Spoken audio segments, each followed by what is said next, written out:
In the spring of 1943, the Pacific Ocean was a vast chessboard of blood and strategy, a place where nations gambled with thousands of lives for the control of islands barely large enough to land a plane. At the center of Japan's war machine stood Admiral Isoroku Yamamoto, the mastermind behind the attack on Pearl Harbor.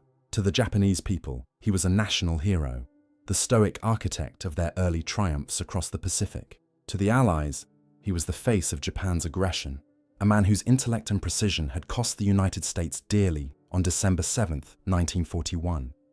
But by April of 1943, Yamamoto's war was no longer one of victory parades. The tide had begun to turn. The US had struck back at Midway, crippling Japan's carrier fleet. Guadalcanal had fallen after months of savage combat. Japan's empire, once expanding with breathtaking speed, was now struggling to hold its fractured lines. Still, Yamamoto remained undeterred. He believed that personal inspection of the frontline air bases in the Solomon Islands could rally his troops and restore their fighting spirit.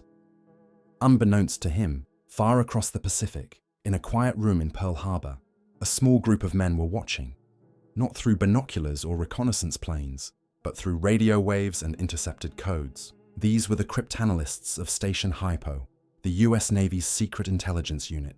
Among them was Commander Joseph Rochefort, a man whose unassuming demeanor concealed one of the sharpest minds in naval intelligence. Rochefort's team had already played a crucial role in the victory at Midway by breaking the Japanese naval cipher known as JN-25. Now, they had intercepted something even more tantalizing, a message detailing the future movements of Admiral Yamamoto himself. The transmission came from Tokyo on April 13, 1943. Encoded in JN-25D, it outlined Yamamoto's inspection tour of the forward bases at Rabaul, Balal, and Buin. The message was meticulous: departure times, aircraft numbers, escort composition, and even the expected arrival down to the minute. To intelligence officers, it was a rare gift, the most valuable military target in the Pacific, exposed in black and white. But the discovery came with a haunting dilemma. Acting on the information would confirm to Japan that its naval codes had been compromised, potentially costing the Allies their most powerful intelligence advantage. Yet letting Yamamoto live could mean further suffering for Allied forces in the Pacific. In Washington, the debate was fierce. Admiral Chester W. Nimitz hesitated. President Franklin D. Roosevelt, upon learning of the intercept, reportedly said, "Get Yamamoto." The decision was made. The operation would proceed, but under the tightest secrecy imaginable. Only a handful of officers knew of the intercepted message's true origin. Officially, the US Army Air Forces would be told that the intelligence came from a coast watcher in the Solomons. In reality, the entire mission rested on a piece of paper decoded in a cramped office thousands of miles away. As the orders trickled down through channels, the pieces began to align. The target, a G-4M Betty bomber carrying Admiral Yamamoto. The date, April 18, 1943. The place, Bougainville in the Northern Solomons. The Americans had just 5 days to plan what would become one of the most daring and controversial air missions of the war, an assassination sanctioned at the highest level. In Rabaul, Yamamoto was unaware of the storm gathering beyond the horizon. His meticulous schedule reflected his personality, disciplined, punctual, and precise to a fault. Every movement, every takeoff, every landing followed protocol. His subordinates knew better than to alter the plan. That rigid predictability, the very quality that had earned him respect as a commander, would soon seal his fate. Meanwhile, at Henderson Field on Guadalcanal, fighter pilots of the 339th Fighter Squadron began receiving strange orders, a long-range mission of special importance. No one told them the target. They only knew that the flight would push their P-38 Lightnings and their endurance to the absolute limit. Somewhere in the haze of secrecy and anticipation, the line between strategy and morality blurred. How far could a nation go in the name of victory? Could one man's death change the course of a global war? As the sun set over the shattered palms of Guadalcanal, the decision had already been made. In less than 5 days, the US would attempt what no air force had ever done: to cross 1,000 miles of open ocean, guided only by a decoded message, and strike down the most powerful admiral Japan had ever known. The codebreaker's discovery had set in motion a mission both audacious and deeply personal. one that would test the boundaries of secrecy, precision, and the very ethics of war. The silence in the decoding room that night was heavy, as if everyone understood the gravity of what they'd uncovered. A message intercepted in one corner of the Pacific was about to echo across history, and its consequences would reach far beyond the clouds over Bougainville. The decoded message was crystal clear. Admiral Isoroku Yamamoto would depart Rabaul at 6 a.m. on April 18, 1943, in a Mitsubishi G4M Betty bomber escorted by 60 fighters. His destination was the small airstrip at Balal, off Bougainville, where he intended to visit forward units, commend officers, and raise morale among weary Japanese troops. For the Allies, it was the kind of intelligence windfall that occurs perhaps once in a war.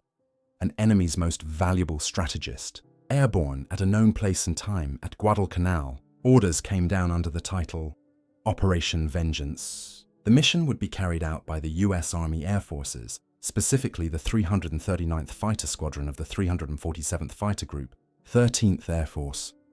Its pilots were veterans of the brutal Solomons campaign, men accustomed to flying over endless ocean and through unpredictable weather, often facing superior Japanese fighters, but even they had never been asked to do something like this.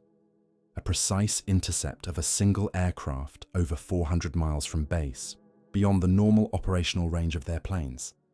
The operations planning began with a simple, chilling objective: to intercept and destroy Admiral Yamamoto's aircraft. Major John W. Mitchell, a 27-year-old squadron leader from Minnesota, was chosen to command. Known for his cool composure and mastery of navigation, Mitchell was briefed by intelligence officers who spoke only in broad terms. He was told that a high-value target would be visiting Bougainville at a precise time. No mention of who it was. Only when Mitchell pressed the matter with Colonel Edwin T. Buzz Hine, his superior, did he learn the truth. It's Yamamoto. Mitchell reportedly paused, absorbing the weight of what that meant. The man who had orchestrated Pearl Harbor, the mine that had nearly brought America to its knees. The opportunity to strike back was almost mythic, yet it was fraught with peril. The slightest miscalculation in timing, navigation, or fuel could doom the mission and every man involved. To reach the target, the P-38 Lightnings would have to fly a total of nearly 1,000 miles, the longest fighter interception mission attempted in the war. Each aircraft was fitted with extra 165-gallon drop tanks to extend range. The flight plan required absolute precision, taking off from Henderson Field at 7 a.m., flying at wave-top height to avoid radar detection, navigating by dead reckoning for over 2 hours, and arriving at the intercept point near Bougainville at exactly 9:35 a.m. the moment Yamamoto's plane was expected to appear. In the mission briefing, Mitchell laid out the plan in his calm, methodical voice.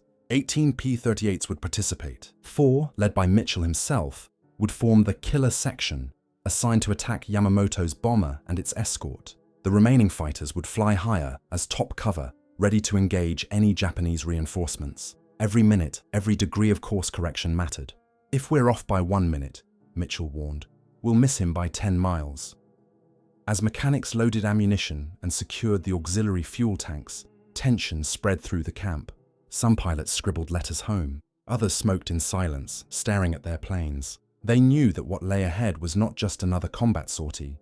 It was a targeted execution sanctioned by the highest level of government. If the mission failed, or if one pilot was captured, the secret of America's code-breaking would unravel. Meanwhile, in Rabaul, Yamamoto prepared for his inspection tour with characteristic precision. His aides noted his strict adherence to schedule, a 6 a.m. takeoff, a 9:30 arrival at Balal. If the Americans are clever, they'll be waiting for me, he joked lightly over breakfast. His staff laughed politely. None imagined that at that very moment, in a briefing hut 600 miles away, American pilots were memorizing the details of his flight path. In Washington and Pearl Harbor, intelligence officers reviewed the plan again and again. Could the Japanese detect the attack early? Would the weather hold? What if Yamamoto changed his schedule? The margin for error was razor-thin. Admiral William Halsey, commander of the South Pacific area, issued his approval with one final note. Do it, but make sure you get him. The next 48 hours were a blur of calculations, fuel tests, and nervous anticipation. Mitchell's men practiced emergency procedures, and plotted landmarks along their flight path. The curved spine of the New Georgia Islands, the mist-shrouded mountains of Bougainville, the coral-ringed lagoons of the Solomons, every visual cue could mean the difference between success and failure. At night, the island air buzzed with rumors. Some guessed the target was a Japanese general. Others thought it was a top-secret supply convoy. Only a handful of officers knew the truth. To everyone else, it was just another mission, another day of war in the Pacific. Yet, deep down, even those who didn't know sensed that something about this operation was different. It was too secret, too precise, too heavy with expectation. One pilot later recalled, "It wasn't just another mission, it felt final." When dawn began to break over Guadalcanal on April 18, 1943, the jungle hummed with the sound of engines warming. Pilots climbed into their cockpits, faces calm but eyes sharp. Mitchell gave the signal. One by one, the P-38s lifted from the coral runway, their propellers slicing the humid morning air. They climbed briefly, then dipped low, hugging the surface of the ocean as they turned north. Silent, invisible, and deadly, behind them, the base fell away into mist. Ahead lay hundreds of miles of open sea, and somewhere beyond the horizon, the man who had started it all. The hunt for Admiral Yamamoto had begun. At 7 a.m. on April 18, 1943, the air above Guadalcanal shimmered with heat as 16 P-38 Lightning fighters began to roll down the coral runway of Henderson Field.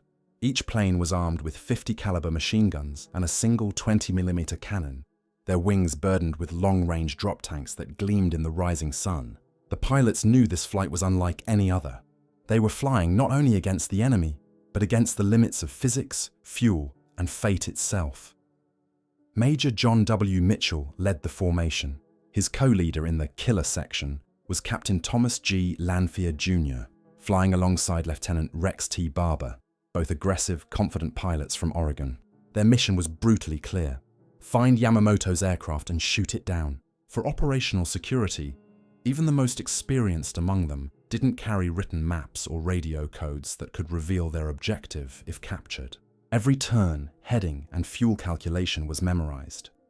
The P-38s thundered northward in two groups, flying so low that the ocean spray sometimes licked their propeller blades. The long-range flight required precision navigation over 400 miles of open sea.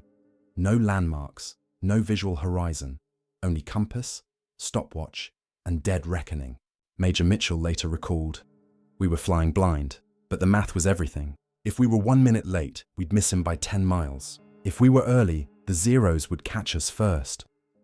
Below them, the Pacific stretched endlessly, an undulating field of blue and silence. The pilots flew at treetop level when crossing islands, then dipped back to the waves. Even a slight mechanical issue could mean doom.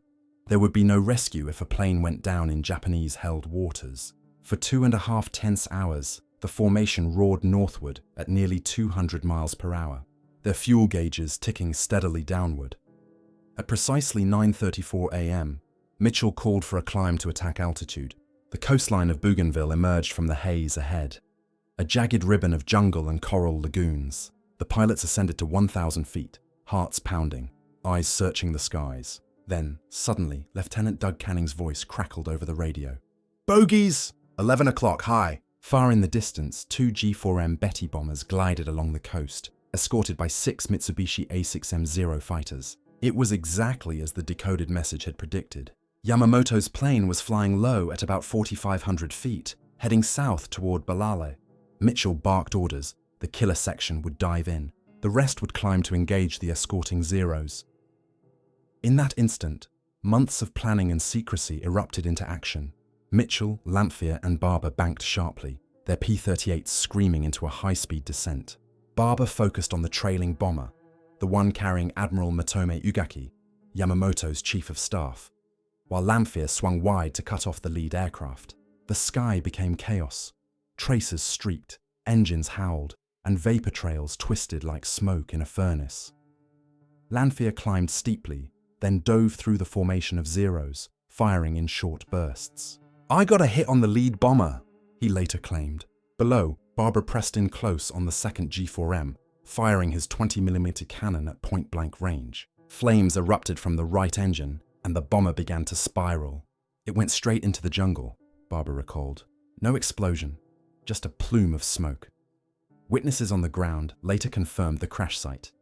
Deep within the jungle near Bougainville, the first bomber, Yamamoto's, had gone down, breaking into two pieces. The second, carrying Ugaki, crashed into the sea. Within minutes, the deadly ballet was over.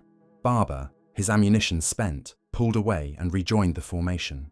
The American fighters, low on fuel, turned south for the long journey home, but the return was no victory parade. The P-38s were exhausted, fuel tanks nearly empty, and the remaining Japanese fighters pursued them for miles. Mitchell's men weaved through clouds and squalls, conserving every drop of fuel. 2 aircraft had to ditch in the sea, their pilots rescued days later. By the time the survivors limped back to Guadalcanal, most had been airborne for over 5 hours. At Henderson Field, ground crews rushed out as the Lightnings touched down, their engines sputtering. The pilots climbed from their cockpits, drained, grim, uncertain. No one knew for sure if they had succeeded. The mission's secrecy meant that even if they had killed Yamamoto, there would be no celebration, no announcement, no medals, at least not yet. Meanwhile, over Bougainville, Japanese search teams hacked through the dense jungle toward the smoking wreck of the lead bomber. They found the plane split in two. Inside the shattered cockpit, Admiral Isoroku Yamamoto sat slumped in his seat, still strapped in, his white-gloved hand resting on the hilt of his sword. A bullet had pierced his shoulder and jaw. He had died instantly.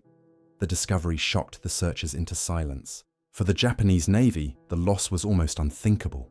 The Empire's greatest naval strategist, dead in the jungle of a far-off island. But the full truth of what had happened that morning would remain hidden.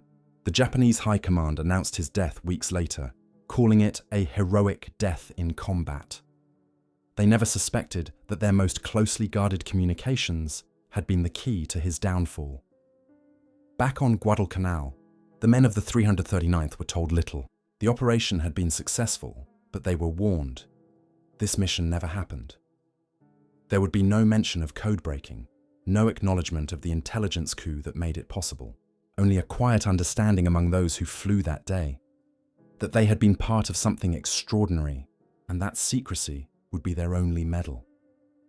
As dusk fell over the Solomons, the pilots of Operation Vengeance sat in silence, watching the horizon glow red. Somewhere beyond that burning sky, the war continued, but one man, the man who had started it all at Pearl Harbor, would never return. Tomorrow, Tokyo would learn of Yamamoto's death, but even then, few would know the true story of how it happened, or the dangerous secrets it threatened to expose. The morning of April 18th, 1943, dawned bright over the green expanse of Bougainville. The island's jungle canopy shimmered under a thin mist, unaware that above it, a drama of precision and death was about to unfold. At 9:35 a.m., Admiral Isoroku, Yamamoto's G4M Betty bomber, call sign T1323, droned southward from Rabaul, flying at an altitude of 4,500 feet. He was on schedule, as always. The Admiral sat calmly in the left rear seat, dressed in his immaculate white uniform and gloves, reviewing inspection notes for the forward airbase at Balale. His aide later recalled, he was a man of habit. Yamamoto believed that punctuality was a reflection of discipline, that devotion to order would soon lead him straight into the crosshairs of history. Far to the south, at that same moment, Major John W. Mitchell and his 15 remaining P-38 Lightnings streaked toward their intercept point, flying just 30 feet above the Pacific's rolling swells. Their radio silence was absolute. Each pilot trusted only his compass, watch, and the memory of numbers burned into his mind. Heading 337 degrees, altitude 50 feet, speed 200 knots. For 2.5 tense hours, they had followed the plan to the second. Now the clock ticked toward 9:34, the precise moment Yamamoto's flight would cross their path. Bogies, 11 o'clock high. Lieutenant Doug Canning's voice broke the silence. There they were, 2 twin-engine bombers and a handful of escorting Zeros, glinting in the morning sun. Mitchell's calculations had been perfect. He gave a sharp order. "Killer section, go!" The 4 interceptors broke formation.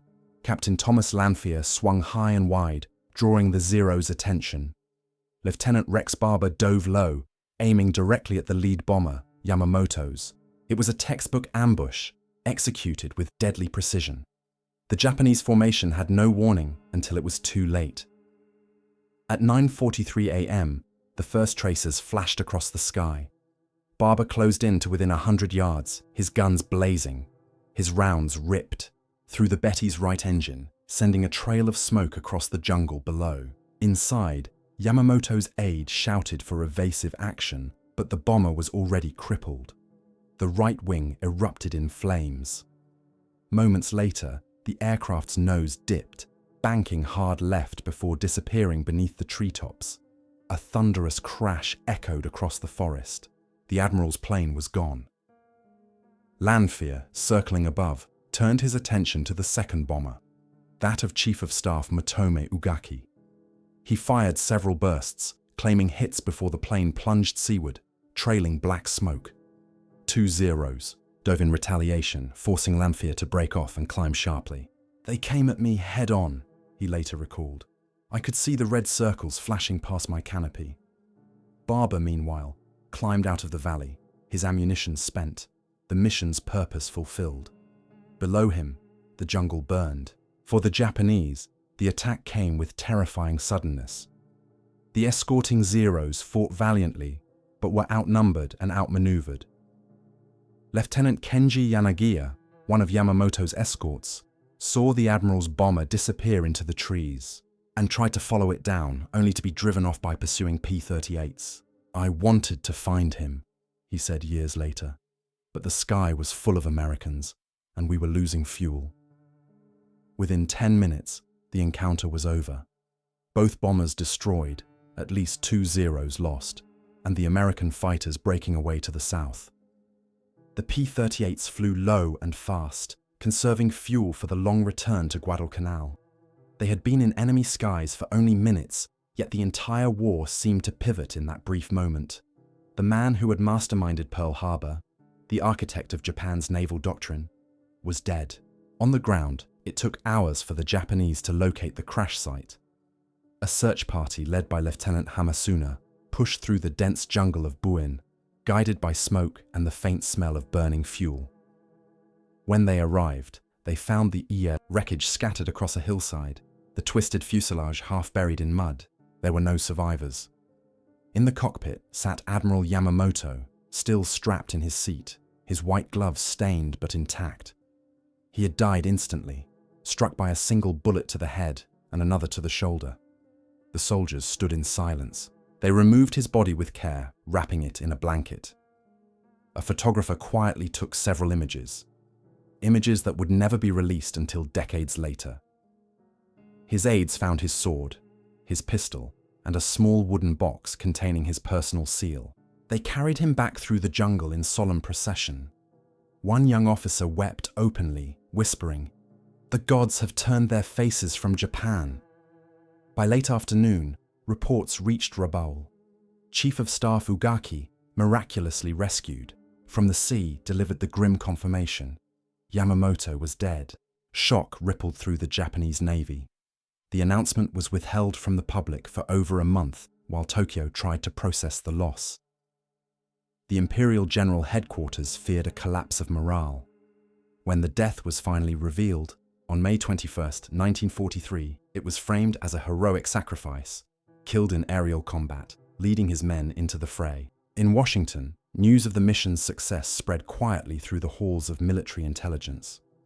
President Roosevelt's simple order, "Get Yamamoto," had been fulfilled to the letter. But even in victory, the atmosphere was somber. The cryptanalysts of Station Hypo understood the razor's edge they walked. One slip, one careless word could expose that America had cracked Japan's most secret code.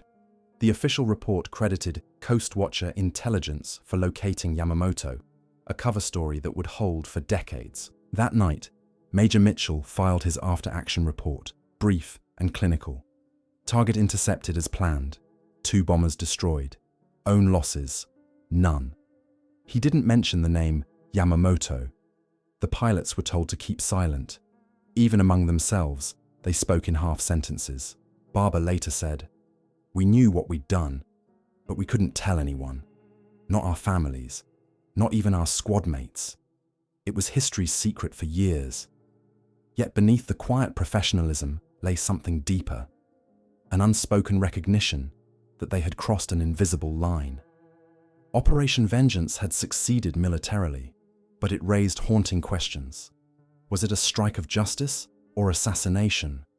Was it victory or revenge? In the jungles of Bougainville, the wreckage of Yamamoto's plane lay untouched for weeks, its engines rusting beneath the vines. The Admiral's final journey had ended not with ceremony, but in silence. The man who once commanded fleets now resting beneath the trees, his mission forever unfinished. And though the world would soon learn of his death, the full story, of how his own message sealed his fate, remained locked away in classified files. For the Americans, the operation marked a triumph of intelligence and precision. For Japan, it was the moment their invincible image cracked. But for the men who carried it out, it was something far more complicated, a victory they could never speak of, and one they would never forget. The jungle around Buin was eerily quiet in the days following the ambush. Smoke still drifted above the treetops where Admiral Isoroku Yamamoto's G4M Betty bomber had plunged into the earth. Japanese search parties fanned out through the dense undergrowth, machetes hacking through vines and roots. The tropical air was thick with the smell of fuel and burnt metal. On the morning of April 19, 1943, a team led by Lieutenant Hamasuna reached the crash site.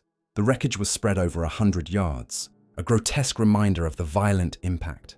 Among the twisted aluminum and splintered bamboo, they found him, seated upright in what remained of the cockpit, still strapped in, his white-gloved hand resting across his sword. He had died instantly, likely from a bullet wound to the head and another to the shoulder. His face was calm, one officer later wrote in his field diary. He looked as though he had fallen asleep while flying. The soldiers stood in silence, offering a prayer.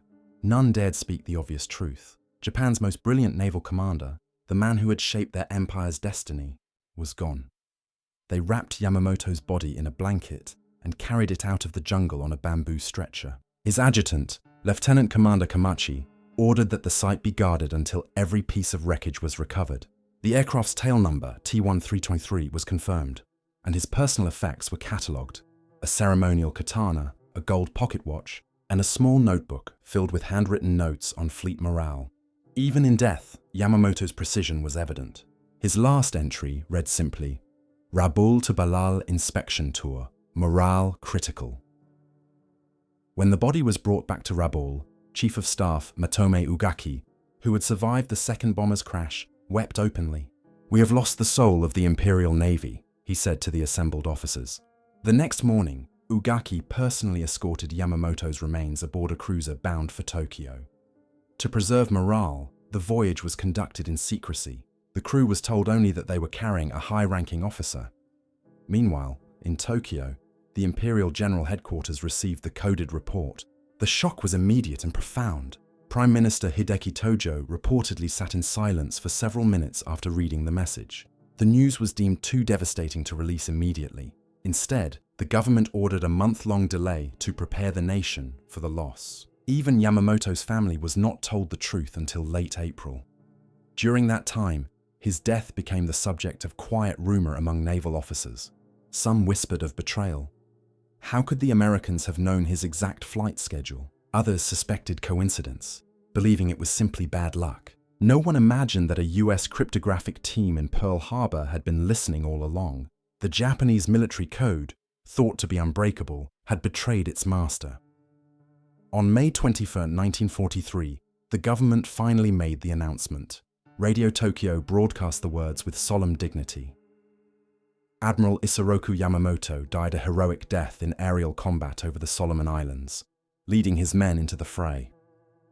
The broadcast was followed by 2 days of mourning across Japan. Flags flew at half-mast, temples rang their bells, and students bowed their heads in silence. The nation wept for the man they believed to be invincible. His body was cremated, and his ashes divided between Tokyo and his hometown of Nagaoka. Emperor Hirohito posthumously promoted him to the rank of Marshal Admiral and awarded him the Order of the Chrysanthemum, Japan's highest honor. Yet behind the state's elaborate ceremony, the truth remained sealed. Only a handful of officers in Tokyo suspected the real cause of his death, and they dared not speak it aloud. Across the Pacific, in Pearl Harbor and Washington, the news of success was met not with celebration, but with guarded satisfaction. Operation Vengeance had achieved its goal. Yamamoto was dead, and the secret of America's code-breaking remained intact. President Roosevelt received a terse confirmation. Target eliminated. Mission successful. He made no public statement. The White House and the War Department agreed to maintain the cover story. The intercept had been made possible through Coast Watcher intelligence. In the Pacific Theater, the men who carried out the mission returned quietly to their routines. At Guadalcanal, the P-38 pilots of the 339th Fighter Squadron were ordered not to speak of the operation to anyone, not even their own commanders in other units. Major Mitchell filed his report, omitting names and coordinates. The mission officially did not exist. Lieutenant Rex Barber and Captain Thomas Lanphier, the two pilots credited with downing the bombers, would not receive formal recognition until long after the war. For years, they would argue over who fired the fatal shots, a debate that would linger for decades. In the intelligence rooms of Station Hypo, Commander Joseph Rochefort and his team returned to their silent war of numbers and symbols. They could not tell anyone what they had done. There were no parades for cryptanalysts, no medals for the men who lived in secrecy. Their victory, like so many in the hidden world of intelligence, was measured not in glory, but in silence. Yet among them, there was quiet pride. They had struck a blow not merely through force, but through intellect. A battle won with patience, logic, and linguistic mastery. It was a victory that embodied the new face of warfare, invisible, calculated, and absolute. Still, the moral question lingered in hushed conversation. Had the Allies crossed a line by targeting a specific leader for assassination? Was it war or retribution? In the mess halls and briefing rooms, men pondered the irony. Yamamoto, who had warned Japan not to awaken a sleeping giant, had fallen victim to the very intelligence machinery that Giant had built. In the years to come, Operation Vengeance would remain classified, buried within archives marked top secret. Even as the war raged on, its shadow lingered, the ghost of a mission born from secrecy and precision. And while Yamamoto's name became legend in Japan, his final flight remained a mystery to the world. The Admiral's death marked the end of an era, the passing of Japan's last great naval strategist. But for those who had watched the coded message appear on their decoding sheets, and those who had flown through storms and flak to execute the order, it was something deeper, a moment that proved how intelligence, secrecy, and human will could shape the course of history. Yet even in triumph, one question lingered like the contrails above Bougainville. What had it truly cost to kill a single man? The news of Admiral Yamamoto's death spread across the Pacific like a quiet ripple, unseen at first, but destined to reshape the war's psychological landscape. In Japan, the public heard only the official statement. Their revered naval commander had died a hero's death in combat with the enemy. Few questioned it. Newspapers printed grainy portraits of the Admiral, eyes stern and distant, beneath headlines that spoke of sacrifice and devotion. His ashes were enshrined with full honors. Schoolchildren recited his name in mourning ceremonies. Yet among the officers of the Imperial Navy, grief mingled with suspicion. How had the Americans known exactly where he would be, and when? In the weeks that followed, a quiet paranoia crept through Japan's military hierarchy. Some suspected that spies within Rabaul had betrayed their leader's itinerary. Others whispered of a divine omen, that Yamamoto had foreseen his own death. Few dared to imagine the truth, that his meticulously encrypted orders had been read, word for word, by a group of American codebreakers in a modest wooden building on the other side of the ocean. For the Allies, Operation Vengeance was both a triumph and a burden. The mission had succeeded perfectly, a flawless execution of planning, navigation, and precision shooting. Yet it remained cloaked in silence. In Pearl Harbor, the men of Station Hypo received a terse commendation for exceptional service. Commander Joseph Rochefort and his cryptanalysts continued decoding Japanese traffic as if nothing had happened. The true origin of the mission's intelligence would remain classified for more than 2 decades. Even among the pilots who flew that morning, the story was fragmented. Official reports omitted Yamamoto's name. Rumors filled the void. Captain Thomas Lanphier and Lieutenant Rex Barber, the two principal attackers, returned to Guadalcanal as silent heroes. To most of their comrades, they had simply flown another long-range intercept. But privately, tension simmered between them. Both claimed to have delivered the fatal blow to Yamamoto's aircraft. For years afterward, their rivalry would become one of the most bitter disputes in aviation history. "I fired first," Lanphier insisted. Barber countered quietly. "I saw him go down." The debate would persist through official channels, veterans' reunions, and historical commissions, a lingering echo of a mission born in secrecy and shadow. Back in Washington, President Roosevelt received confirmation of success through coded message. He made no public statement, no speech of triumph. The White House maintained complete silence. In the age of radio, where propaganda was as powerful as bullets, this silence was deliberate. The US could not afford to reveal that its intelligence network had cracked Japan's naval code. One word of boasting could undo years of cryptographic advantage and cost countless lives in battles yet to come, from the Gilberts to the Marianas, and eventually to the Philippines. Among the pilots of the 339th Fighter Squadron, the victory was bittersweet. They had accomplished what few missions in history had: the targeted elimination of an enemy commander in flight, guided only by mathematics, timing, and nerve.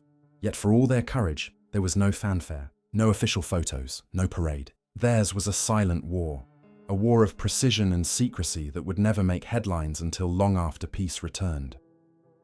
As the Pacific War dragged on, the strategic impact of Yamamoto's death began to unfold. Without his leadership, Japan's naval command fell into cautious disarray. His successor, Admiral Minichi Koga, lacked Yamamoto's charisma and long-term vision. Strategic cohesion gave way to defensive desperation. The balance of initiative shifted permanently toward the Allies. Yet, even as victory inched closer, the ethical shadow of Operation Vengeance lingered in quiet debate among Allied officers. Was it right to assassinate an enemy commander even in wartime, or had they merely done what necessity demanded? Years later, historians and veterans alike would wrestle with those questions. Some would call it retribution, justice for Pearl Harbor, the act that had ignited America's fury. Others saw it as the birth of modern intelligence warfare, a foreshadowing of the precision strikes and targeted eliminations that would define conflicts of the future. For those who flew that day, it was something far simpler and far heavier. "We were told to intercept an enemy aircraft," Rex Barber said in a 1980 interview. "We did, but I'll never forget the silence afterward."